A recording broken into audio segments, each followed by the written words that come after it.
ang mga kwento ng pag-ibig, kwento ng buhay at kwento ng pag-asa dito sa Barangay Love Stories. Love Stories. Ang pagmamahal ay nangangailangan ng malalim na pasensya at pag-unawa. Marami tayong isinasakripisyo at tinitiis para sa ngalan ng pag-ibig. Ikaw kabarangay, hanggang saan ang kaya mong tiisin para sa pagmamahal? Dear Papa Dudut, ako po si Ramir, matagal na po akong tagahanga ninyo at palagi ko po kayong inaabangan sa Facebook tuwing alas 12 ng hapon. Lagi rin po akong nakangiti habang nakikinig sa mga kwento sa Barangay LS. Kaya po naisipan ko na ipadala na rin ang kwento ko sa inyo. Hindi ko na po mabilang ang love stories na narinig ko sa inyo. Kaya ngayon po ay gusto ko naman sanang ibahagi ang naging love story ko. Lumaki po ako sa isang maliit na isla sa Cebu. Medyo mahirap po ang buhay namin kasi ang tatay ko po ay isang welder. At ang nanay ko naman ay naglalako ng isda. 3 po kaming magkakapatid. Pero yung 2 kapatid ko po ay nasa Cebu City na at nagtatrabaho. Ako po yung naiwan dito sa isla dahil mas tahimik at payapa po dito. Hindi kagaya ng syudad na puno ng ingay at sobrang magulo. Pagkatapos ko pong makagraduate ng high school, nagtrabaho po ako sa isang bakery na 15 minutes ang layo mula sa bahay namin. Wala po kasi kaming sapat na pera para ipagpatuloy ko pa ang kolehiyo. At yung pinapadala ng mga kapatid ko ay sapat lamang sa mga gastusin namin sa bahay. Kaya naman po kinailangan kong magsikap at maghanap ng paraan para makapag-survive at makapag-ipon ako. Isa po akong baker, Papa Dudut. Tuwing madaling araw, pumupunta na po ako sa bakery para magtrabaho. Dito ko po nakilala si Ellie, yung katrabaho ko sa bakery. Ako po yung baker. Siya naman po yung nagbabantay ng mga paninda. Kadalasan kaming 2 lamang po ni Ellie ang naiiwan kasi hindi naman kalakihan ng bakery na pinagtatrabahuhan namin ng panahon na yon. Si Ellie po ay nakapagtapos ng kolehiyo sa isang maliit na college dito sa isla namin. Pero kahit nakapagtapos na siya ay napilitan pa rin siyang magtrabaho sa bakery dahil wala naman talagang ibang magandang opportunity dito sa isla. Kahit na hindi ito ang pangarap niyang trabaho ay hindi siya nagreklamo at patuloy na nagsikap para sa pamilya at sa sarili niya. Tuwing nakakausap ko po si Ellie, parang nawawala lahat ng pagod at problema ko. Hindi ko po nararamdaman ang hirap ng buhay kapag nandyan siya. Parang may magic po siya na nagpapagaan sa lahat ng bagay. Mas lalo po akong naging porsigido at mas ginanahang magtrabaho dahil po sa kanya. Kung ano-ano lang po ang mga pinag-uusapan namin ni Ellie. Minsan ay mga simpleng bagay lamang tulad ng mga nangyayari sa araw-araw sa bakery o kaya naman ay tungkol sa buhay sa isla. Pero hindi ko po akalain na unti-unti na palang lumalalim ang usapan namin, Papa Dudut.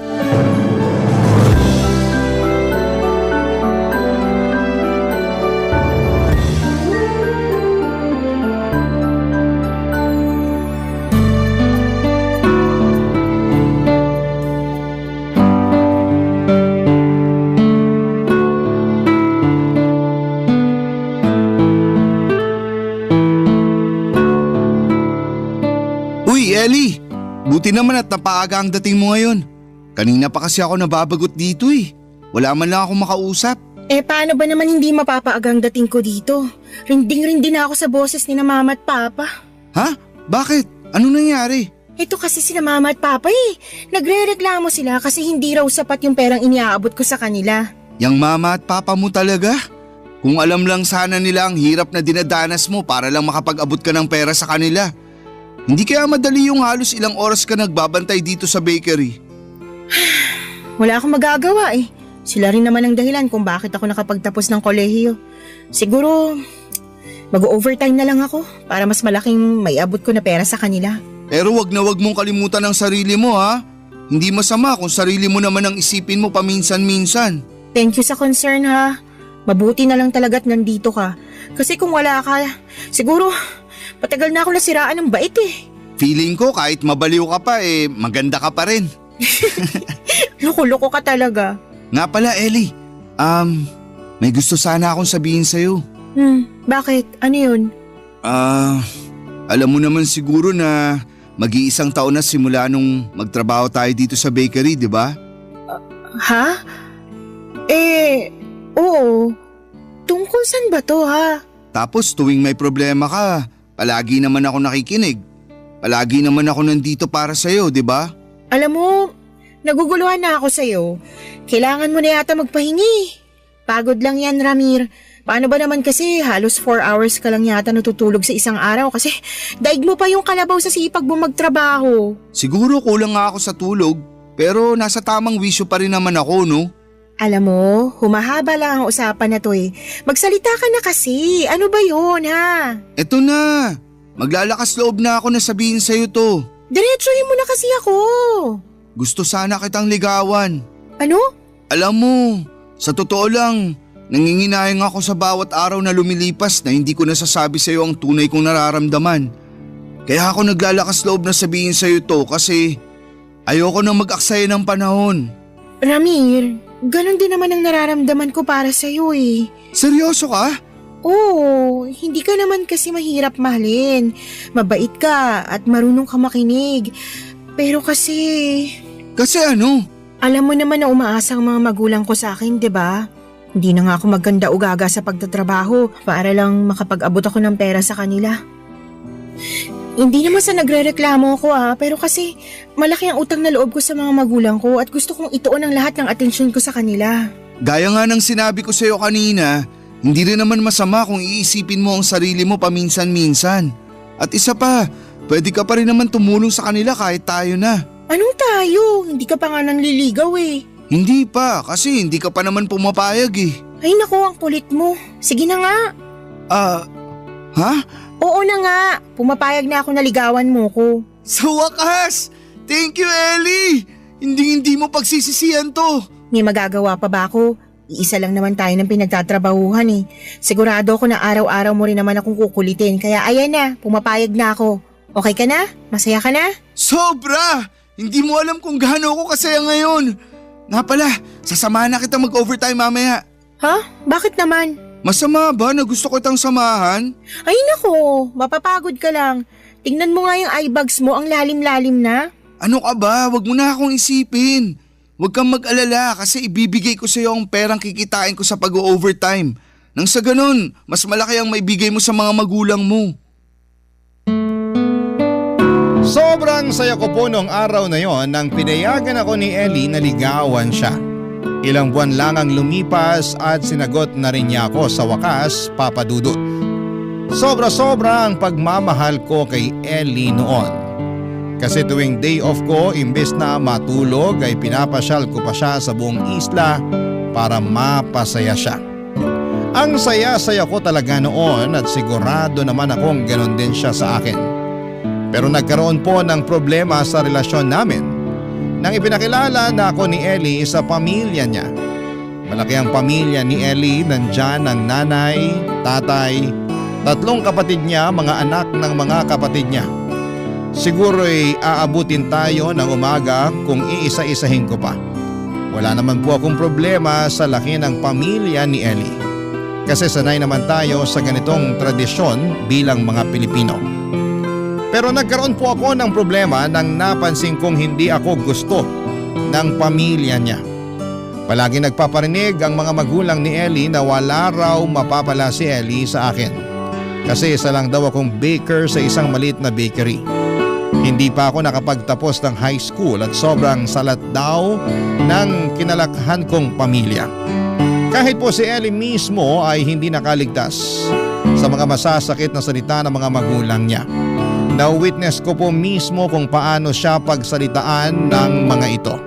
Sinabihan siya ng sarili niyang pamilya na boba raw siya. Kasi kahit nakapagtapos siya ng kolehiyo, hindi naman daw niya nagamit ang diploma niya. Sinabihan pa siya ng tanga siya sa pagpili ng lalaki. Pero ang mas nakakagulat doon ay mukhang hindi nasasaktan si Ellie sa mga sinasabi ng pamilya niya. Parang normal lang sa kanya at maganda pa rin ang tingin niya sa kanila. Palagi niyang iniisip na may utang na loob siya sa pamilya niya. Sa totoo lang ay kabaligtaran kami ni Ellie. Kung siya ay matyaga at kaya niyang tiisin ang mga panlalait at negatibong komento sa kanya. Ako naman po ay masyadong sensitibo. Nagtitimpi na lamang po ako kasi kahit mahirap ako, ang pinakaayaw ko ay yung minamaliit at yinuyurakan ng pagkatao ko. Aminin ko sa inyo, Papa Dudut, na sobrang nasaktan ako tuwing pinaparinggan ako ng pamilya ni Ellie. Pero tinitiis ko po ang lahat ng yon kasi mahal na mahal ko talaga si Ellie. At gusto kong magtagal ang relasyon namin at siyang magiging katuwang ko hanggang sa pagtanda. Pero alam niyo naman po, tao lamang ako, napupuno at nasasaktan. Ilang buwan ko ring tiniis ang panlalait ng pamilya niya, hindi lang ng mama at papa ni Ellie kundi pati na rin ng mga kapatid niya. Silang lahat po ay ayaw sa akin. At dumating na nga po ang panahon na kinausap ko na si Ellie tungkol sa bagay na ito, Papa Dudut.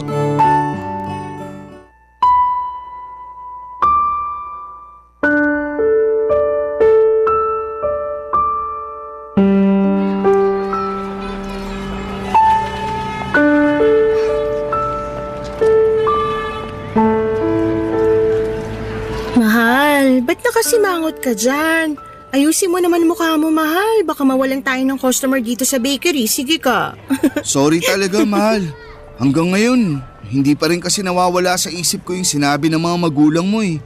Ramir, mahal. Pagpasensyahan mo na lang sila mama at papa.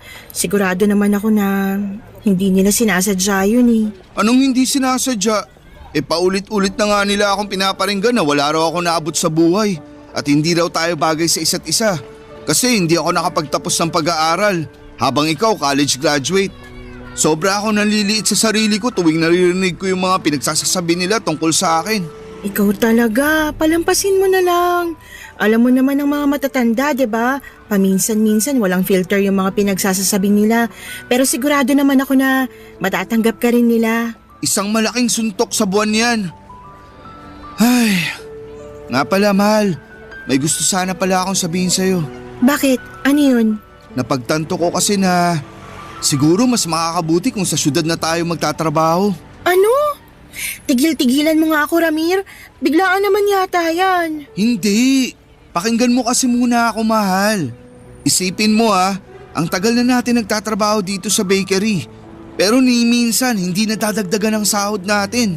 Tapos kahit anong kayod natin sa pag-overtime, parang hindi naman tayo umaasenso. Ramir, ayokong iwanan ng pamilya ko. Kung gusto mo pumunta sa syudad, gawin mo mag-isa mo. Ellie naman, hindi ka na menor de edad.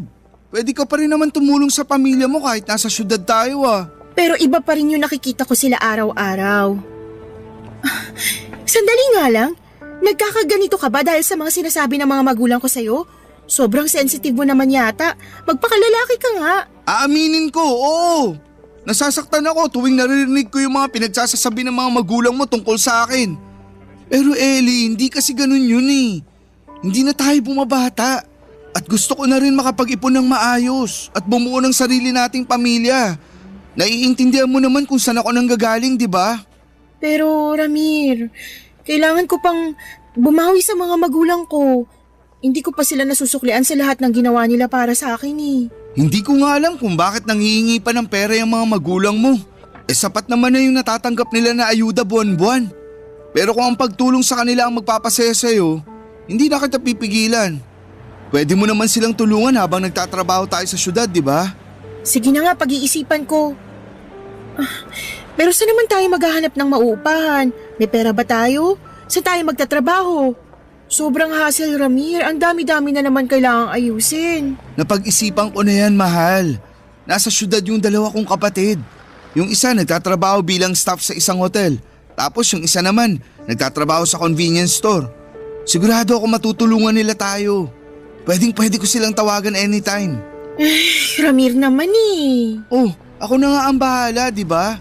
Ano pa ba ang pinoproblema mo, mahal? Hindi ko alam kung paano to ipapaliwanag sa mga magulang ko. Sigurado kong mabibigla yung mga yun. Kung wala kang lakas ng loob para sabihin sa mga magulang mo yung plano nating magtrabaho sa syudad, gusto mo ba na ako na mismo ang kumausap sa kanila? Ay naku, wag na. Ayoko na ng gulo. Baka may masabi na naman sila tungkol sa'yo. Mahal, makinig ka sa akin. Alam kong mahal na mahal mo ang pamilya mo at sobrang laki ng utang na loob mo sa kanila.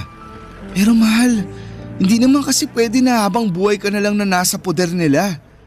Huwag ka matakot kasi andito naman ako. Hindi naman kita pababayaan eh. Ay, sige na. Magpapaubaya na ako sa'yo. Bigyan mo na lang ako ng pera pambili ng load para at least matawagan ko man lang ang mga magulang ko kapag lumuwas na tayo papuntang syudad. Oo, magtiwala ka sa akin, mahal. Ako ang bahala sa'yo. Ay nako, kung hindi lang talaga kita mahal, hindi ako papayag sa plano mong to. At kung hindi kita mahal, hindi rin naman kita aalukin na pumunta ng syudad kasama ko, no? Sira. Sige na, pagkatapos ng shift natin, uuwi ako kaagad. Ako na magpapaliwanag kina mama at papa. Uy, wag kang dadaan sa bahay mamaya ah. Baka magalit lang ang mga magulang ko sa balak natin na lumuwas ng syudad. Sige mahal, noted yan. Tatawagan ko na rin mga kapatid ko mamaya para matulungan nila tayo sa paghahanap ng trabaho at matitirhan. Pagkatapos ng shift namin sa bakery ay umuwi kaagad si Ellie para kausapin ang mga magulang niya. At ako naman ay tumawag ako sa mga kapatid ko para ipaalam ang plano namin ni Ellie na tumira at magtrabaho sa Cebu City. Suportado nila ako at masaya pa nga sila na makakasama na rin nila ako sa wakas. Matapos kong makausap ang mga kapatid ko ay tumawag si Ellie sa akin. Umiiyak siya. Gaya ng inaasahan ko ay pinagsalitaan siya ng masama ng mga magulang niya. Patuloy siyang ini-encourage ng mga magulang at kapatid niya na hiwalayan na raw ako. Nang marinig ko yon ay agad ako nakipagkita kay Ellie at dinamayan ko siya. Ipinaliwanag ko sa kanya na mahal ko siya at gagawin ko ang lahat para patunayan sa kanya at sa pamilya niya na hindi siya magsisisi sa desisyon niyang sumama sa akin at magtrabaho sa syudad. Nang mga panahong yon, Papa Dudut, ay ramdam ko na may alinlangan pa si Ellie. Naintindihan ko naman siya kasi kahit college graduate na siya at nasa tamang edad ay hindi pa rin niya naranasan ang mamuhay ng mag-isa o independent. Siguro nga ay eto na yung tinatawag nilang CPANCS o Separation Anxiety. Pero kahit may alinlangan siya ay pinanindigan ko ang desisyon ko na lumuwas kami ng syudad. Pakiramdam ko kasi kung patuloy kaming maninirahan sa isla ay wala ring mangyayari sa relasyon namin.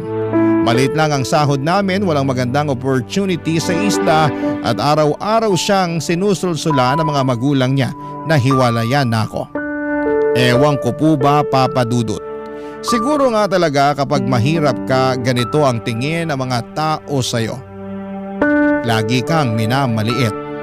At palagay nila ay hindi ka karespe-respeto.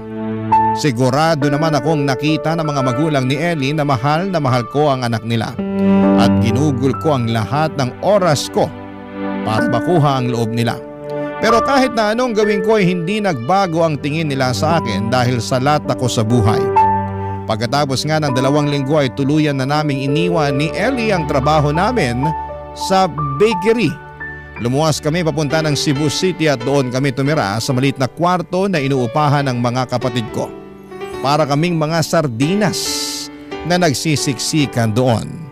Pero pinangako ko kay Ellie na gagawin ko ang lahat para sa kanya. Barangay Love Stories. Barangay Love Stories. Nagpapasalamat talaga ako, Papa Dudut, na kahit papaano ay may naipon akong pera mula sa trabaho ko sa bakery.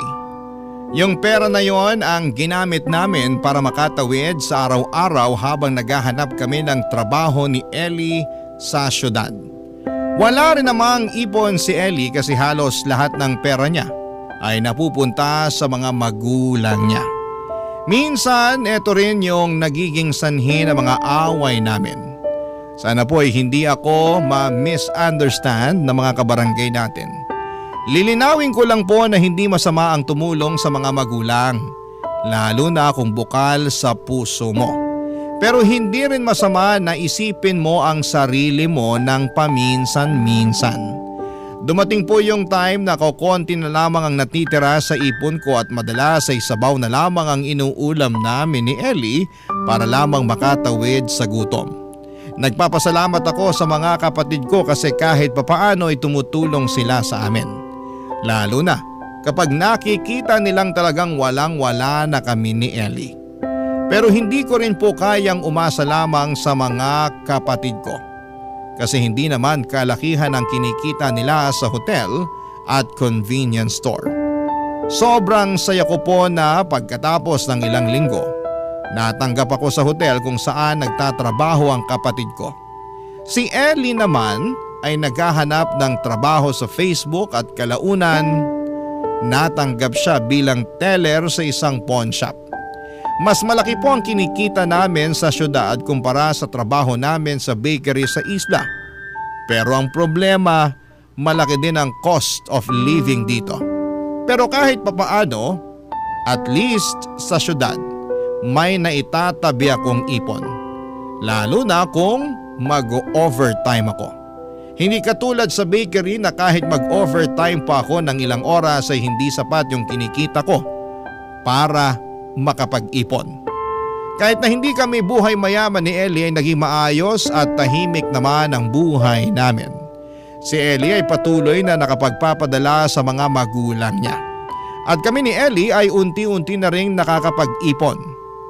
Akala ko noon, maayos na ang takbo ng buhay namin hanggang sa isang araw ay kinausap ako ni Ellie nung umuwi na siya galing sa shift niya sa pawn shop.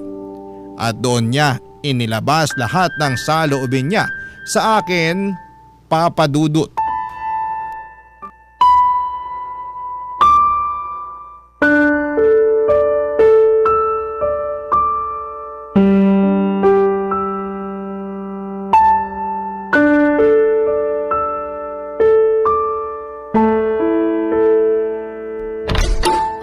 Pambihirang buhay to. Ayoko na! Mahal, bakit? Anong problema? Gusto mong malaman kung anong problema, ha? Sawang-sawa na ako sa buhay dito sa syudad, Ramir. Ang dumi-dumi, ang sikip-sikip. At palagi na lang ako nakikipag-unahan sa mga sumasakay ng jeep para lang makarating sa trabaho.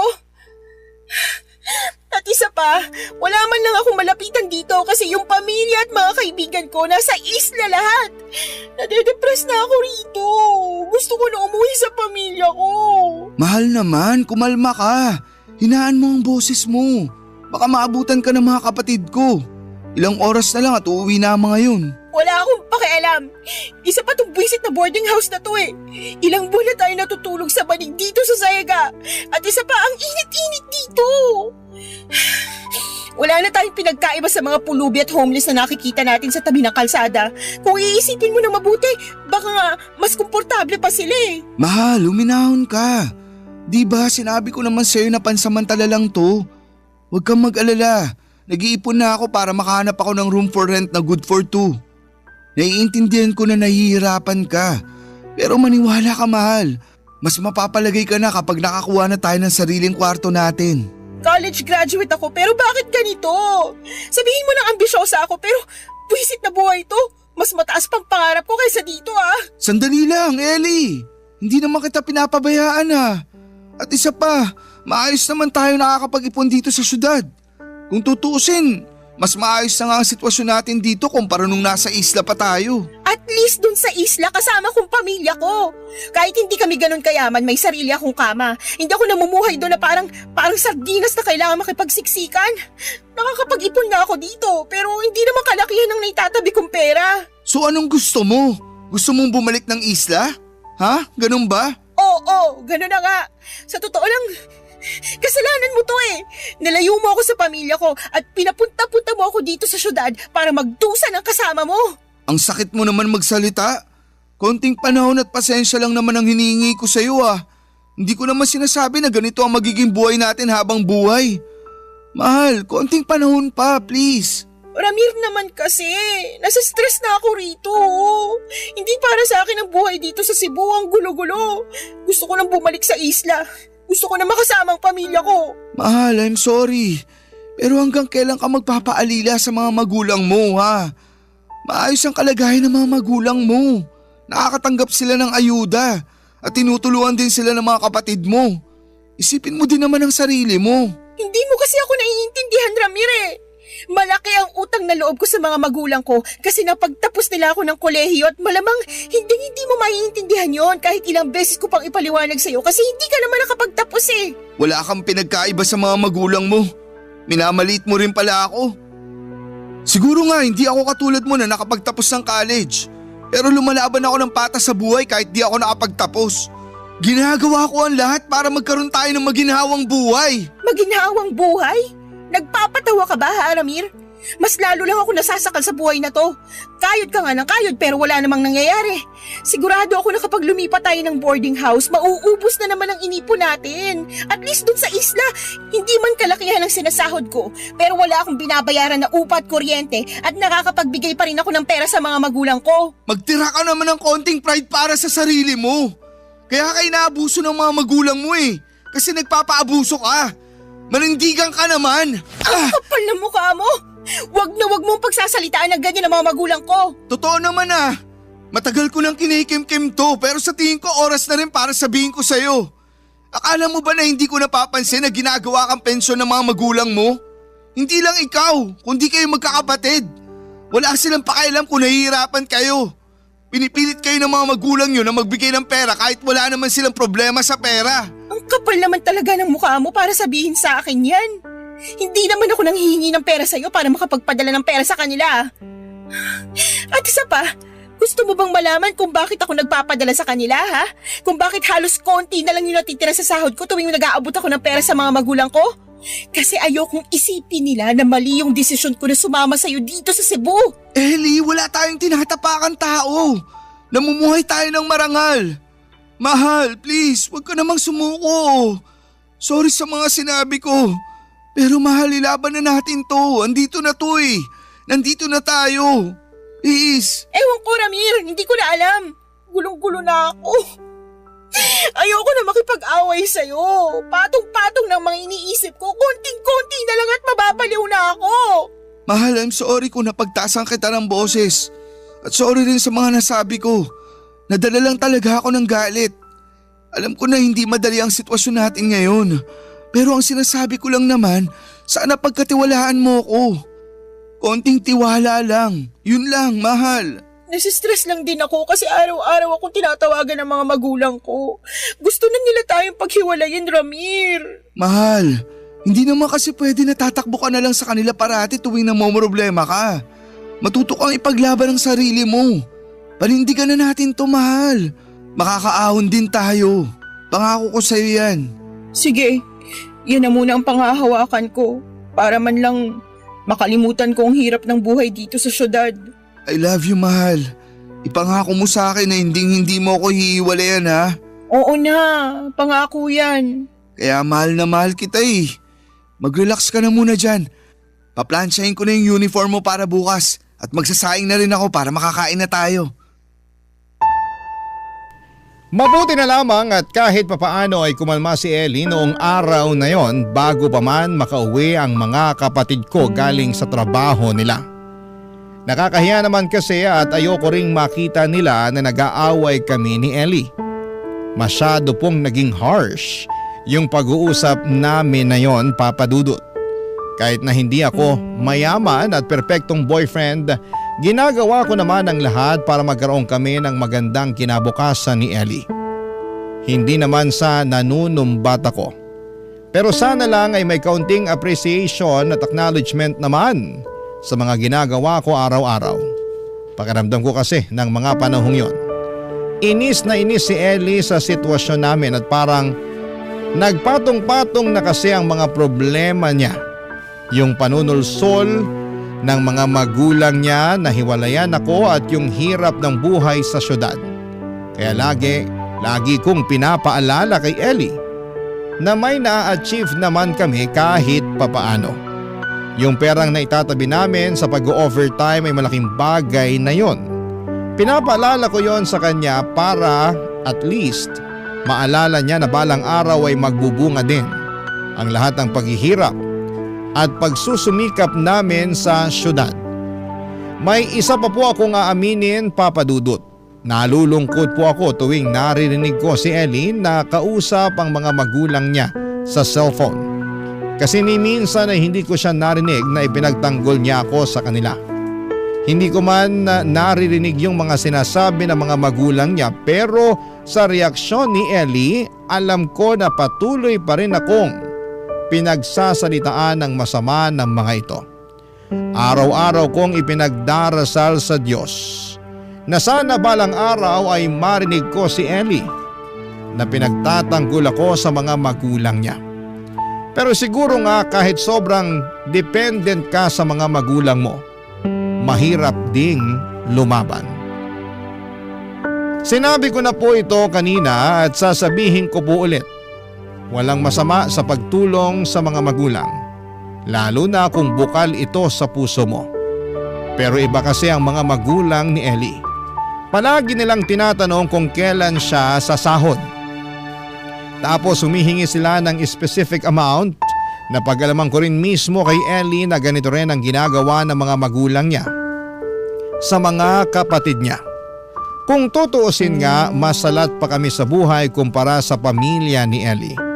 Pero kahit kailan ay hindi kinikwenta ng mga magulang ko kung magkano ang ibibigay ko sa kanila o kung kailan. Iba rin talagang nagagawa ng pagmamahal kasi minsan nagiging tanga ka na lamang. Paulit-ulit kang tinatapakan at yinuyurakan, pero dahil sa pagmamahal, iniintindi mo pa rin. Pero hindi ko po alam, Papa Dudut, na masusubok pa pala ang tapang at pasensya ko.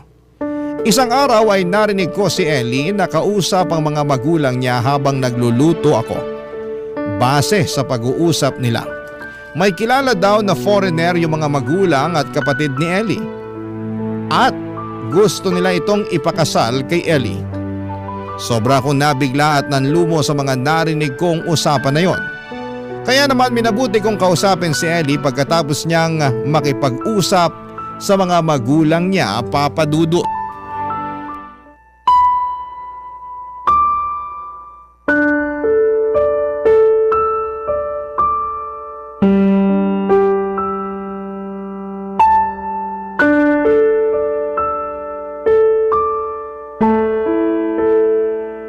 Mahal?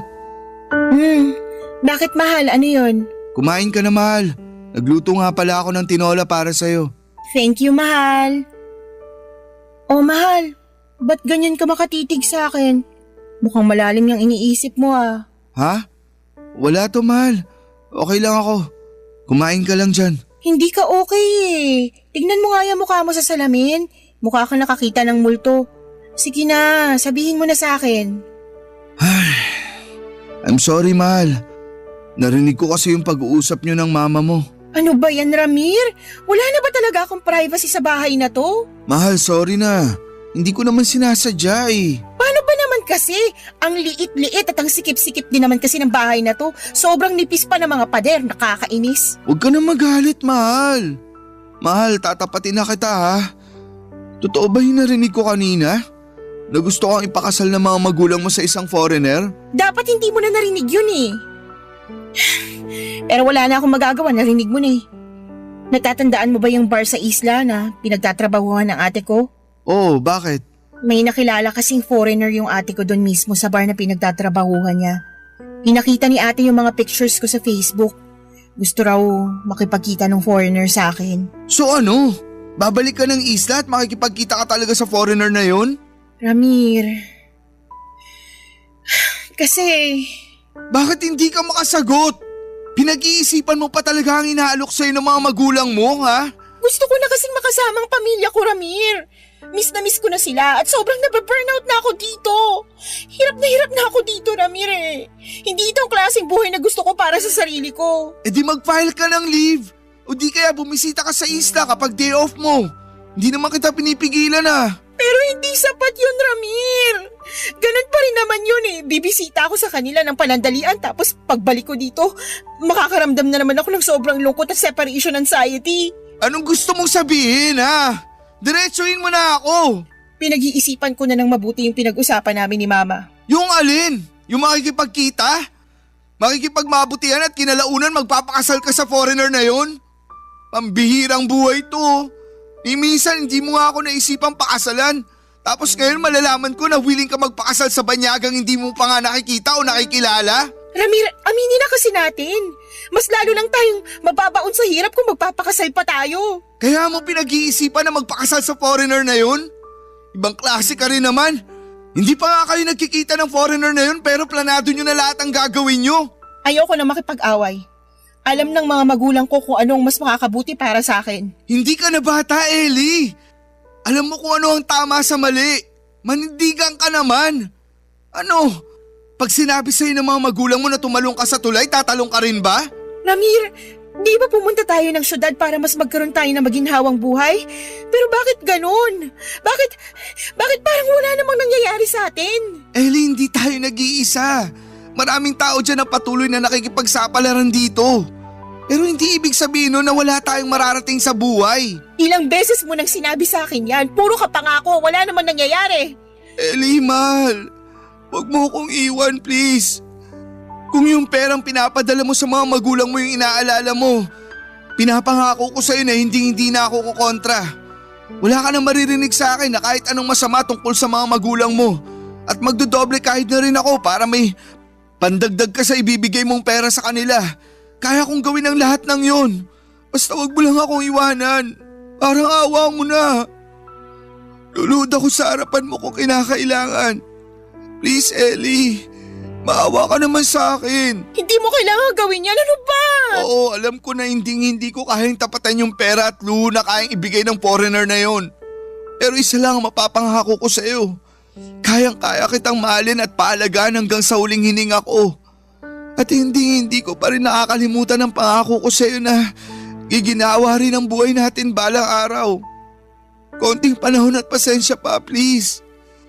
Darating din ang araw na mabibigay ko rin sa iyo ang buhay na kayang ibigay ng foreigner na yon. Ramir, wag mo na akong pahirapan, please.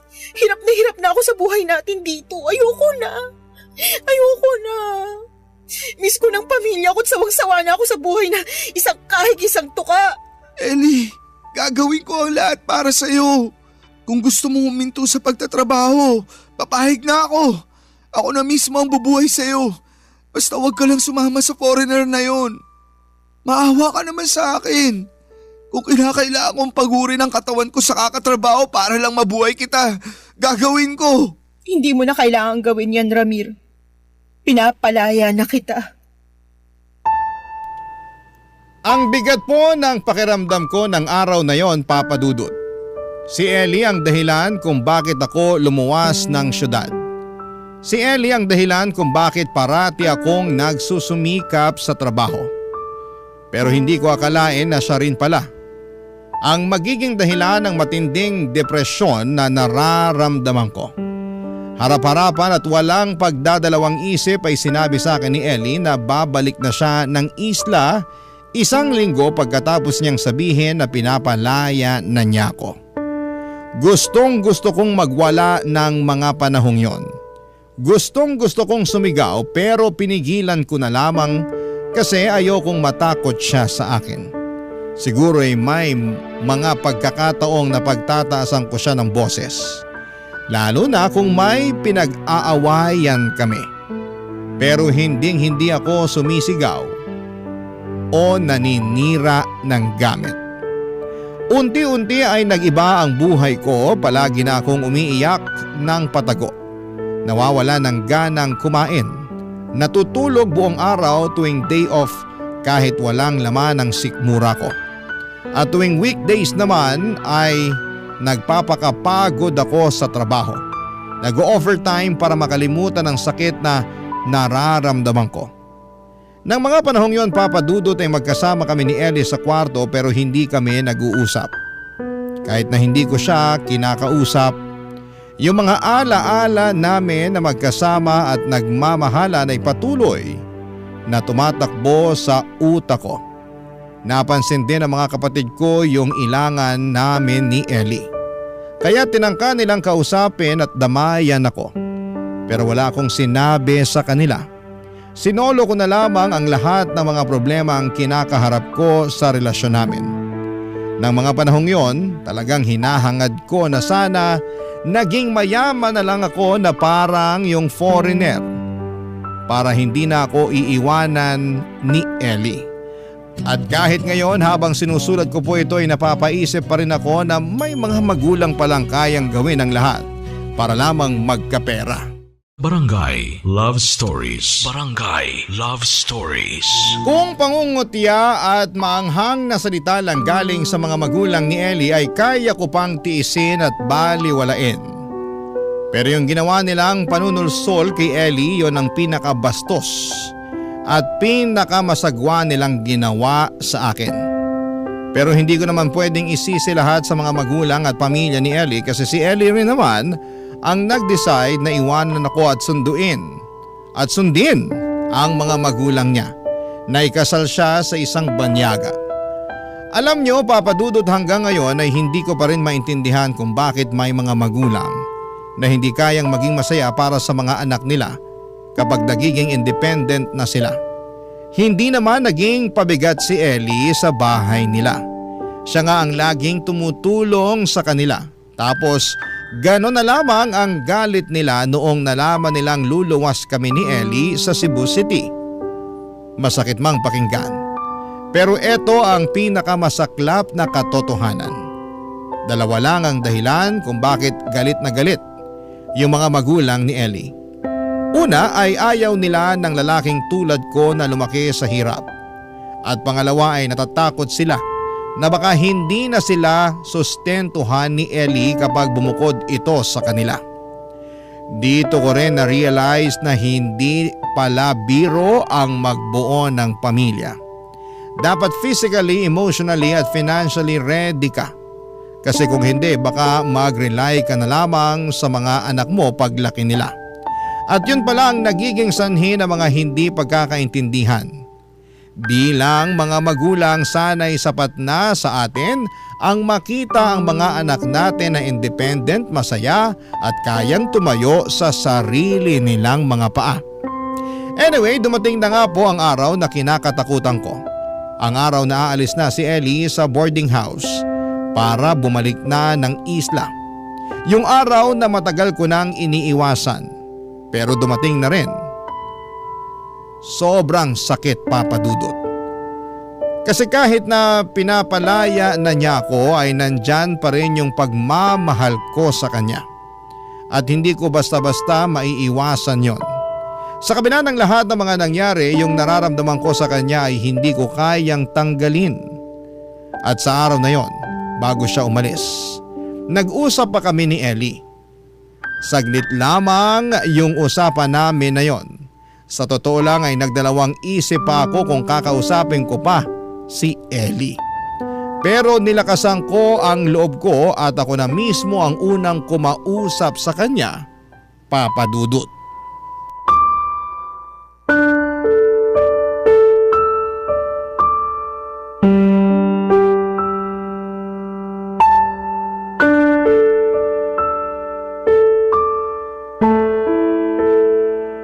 Hindi na ba talaga kita mapipigilan sa desisyon mong bumalik ng isla?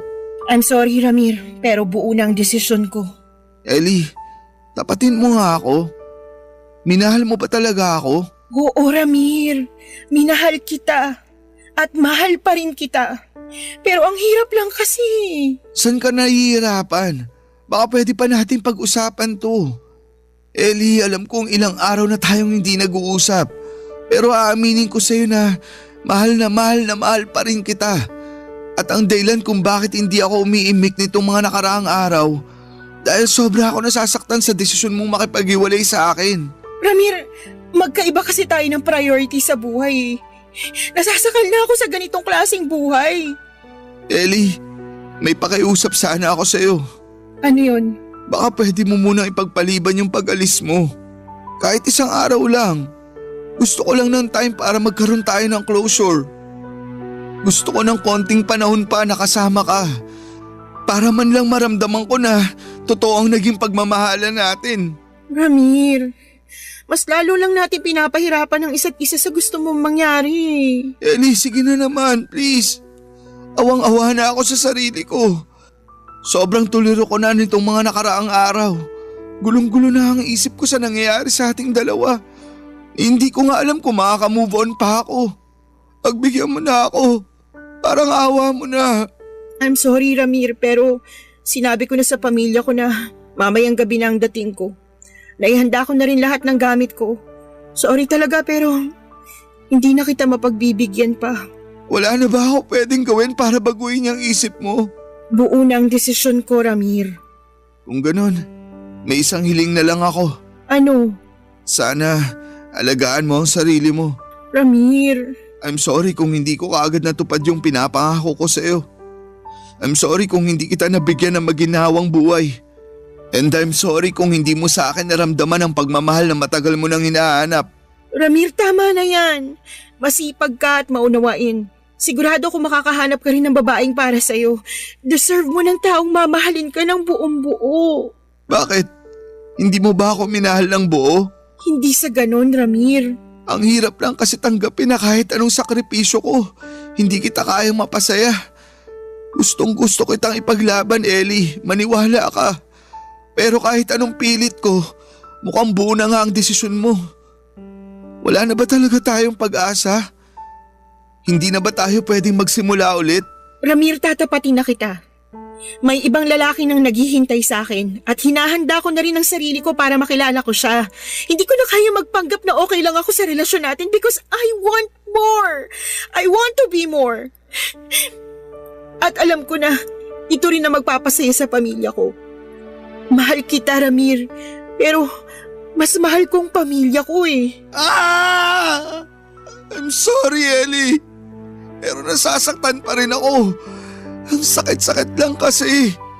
Sa pagbibigay na lang ba talaga ng pera na ipapakita ang sakripisyo ngayon? Mali itong ginagawa ng pamilya mo sa'yo eh.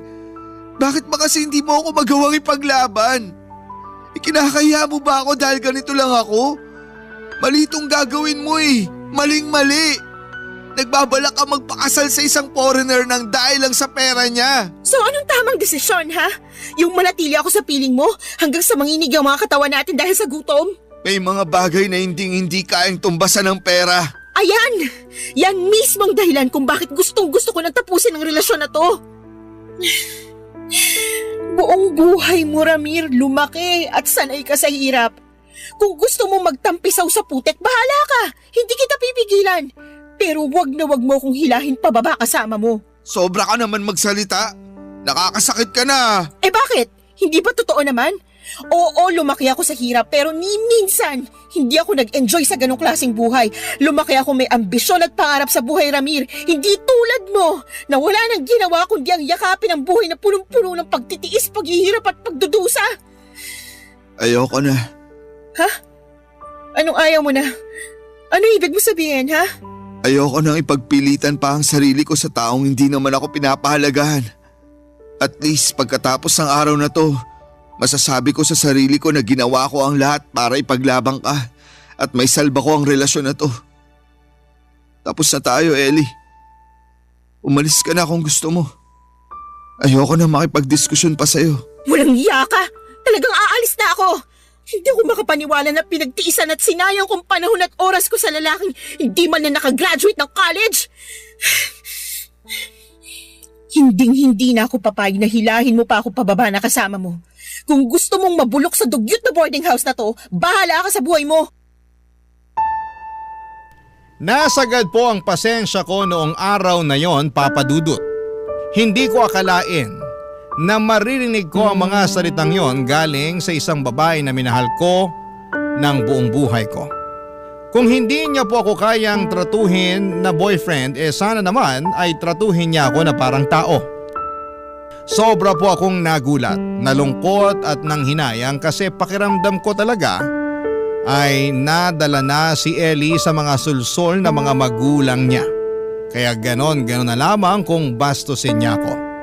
Naawa sa akin ang mga kapatid ko noong sinabi ko sa kanila ang lahat-lahat ng pinagdaanan namin ni Ellie. Fast forward. At nagtuloy-tuloy na po ako sa buhay ko. Marami pa rin akong hinarap na pagsubok kahit na wala na si Ellie sa buhay ko. Ang pinakamalaking pagsubok na hinarap ko ay noong nag-cost cutting ang hotel na pinapasukan ko at isa po ako sa mga tinanggal sa trabaho. At kagaya po ng dati, tinulungan ako ng mga kapatid ko sa pang-araw-araw habang wala akong trabaho. Ang bala ko po sana noong time na yon ay mag-apply sa ibang hotel. Pero isang araw ay nag-post sa Facebook ang dati kong katrabaho sa hotel ng isang picture na nasa isang agency siya na nag-a-apply bilang waiter sa isang cruise ship. Nag-message po ako sa kaibigan kong yon at sabay kaming nag-process ng mga requirements hanggang sa dumating ang araw na nakumpleto ko ang lahat ng requirements ko at naging waiter na rin sa cruise ship. Habang nasa cruise ship po ako ay nakilala ko ang isang kababayan na Pinay na muling nagpatibok ng puso ko. Long story short ay nahulog ang loob namin sa isa't isa. Hanggang sa dumating ang araw na nakapag-ipon kami pareho kami nag-resign sa cruise ship at bumili kami ng lupa at nagpatayo ng bahay sa isla kung saan ako lumaki. Mas gusto kasi ng partner ko na manirahan at magnegosyo doon sa kinalakhan kong isla kasi maganda raw yung beach kaya pumayag na rin po ako. Hindi po nagtagal ay nakapagpatayo po kami ng coffee shop at sobrang saya ko na po sa bago kong buhay. Papadudot kong tutuusin nga, baby na lang ang kulang. Pero sa ngayon po ay masaya ako sa relasyon ko sa bago kong partner, ibang-iba siya kumpara sa dating naging girlfriend ko. Akala ko po ay mamumuhay na kami ng payapa at tahimik ng bago kong partner hanggang isang araw ay sinabi ng cashier namin sa coffee shop na magre-resign na raw siya. Kaya agad-agad namang nag-post ang asawa ko ng hiring cashier sa Facebook mga kapuso. Marami po ang nag-inquire at nagpa-schedule ng interview. At dahil busy po akong tao ay yung asawa ko na ang nag-schedule ng appointment ng mga aplikante. At ako naman ang mismong nag-i-interview sa mga aplikante. Pero lingid po sa kalaman ko na darating pala ang araw na makakatagpo ko ulit ang taong sumira sa pagkatao ko.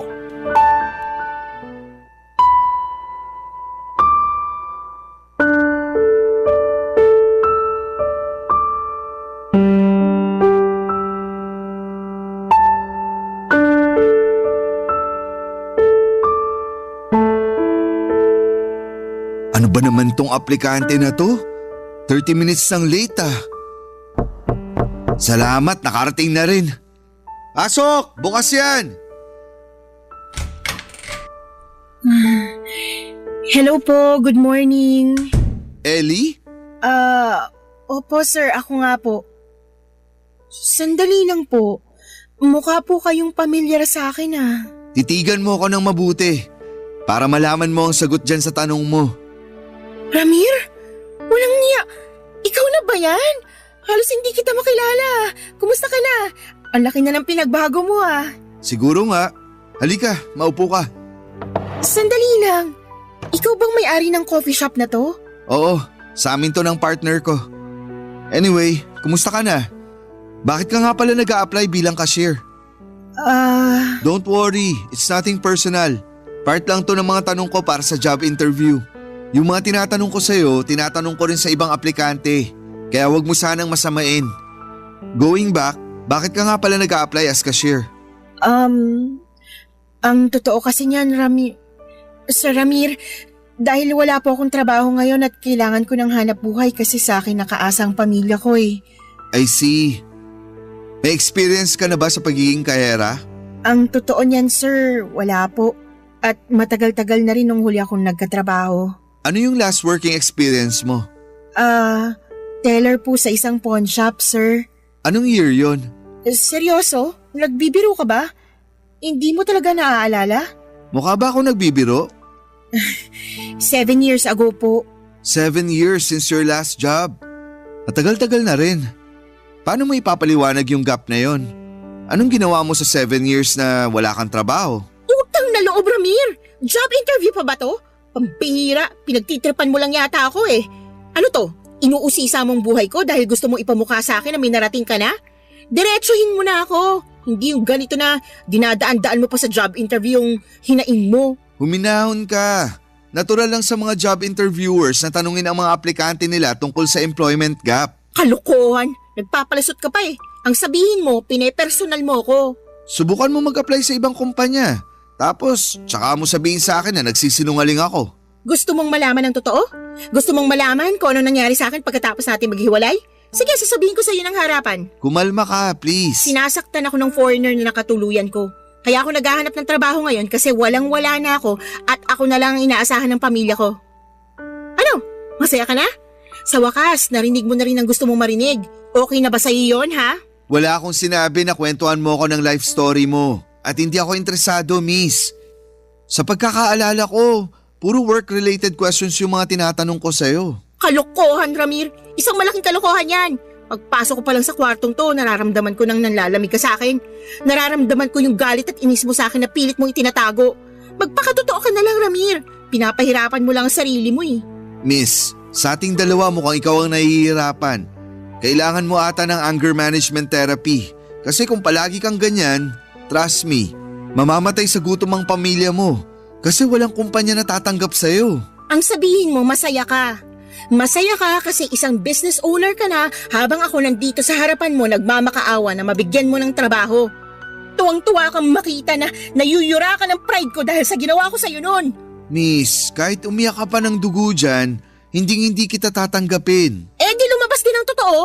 Hanggang ngayon bitter ka pa rin. Napakatagal na panahon na yun, Ramir. Mag-move on ka naman. Miss, makinig ka.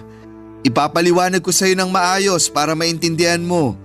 Unang-una, late ka ng kalahating oras. Na-stroke yung nanay ko, Ramir. Kinailangan ko siyang bantayin sa ospital ng magdamag. Patapusin mo kasi muna ako.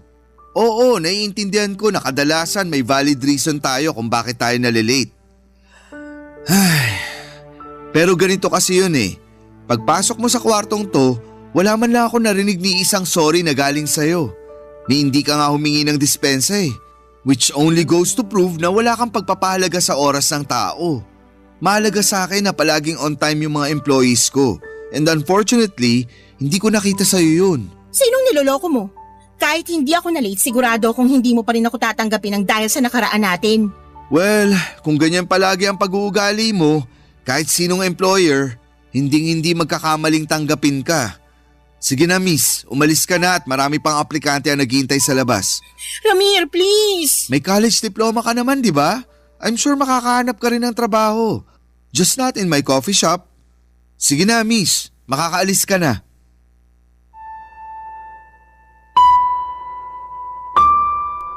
Papadudot pakaramdam ko po ay tumaas ang alta presyon ko ng araw na yon.